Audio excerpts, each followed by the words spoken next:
Hello friends, ఈరోజు మనం V1 V5 verb form differences తెలుసుకుందాం. V1 అంటే బేసిక్ వర్బ్ ఫామ్ అంటారు.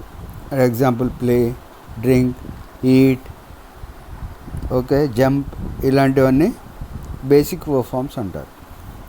V5 అంటే basic verb form plus ES or ఈఎస్ను V5 అంటారు. Example plays, drinks, eats, jumps, goes, does, ఇలాంటివన్నీ V5 అంటారు. ప్లూరల్కు అలాగే ఐకు కూడా V1 వాడండి. ప్లూరల్కు అలాగే ఐకు కూడా V1 వాడండి.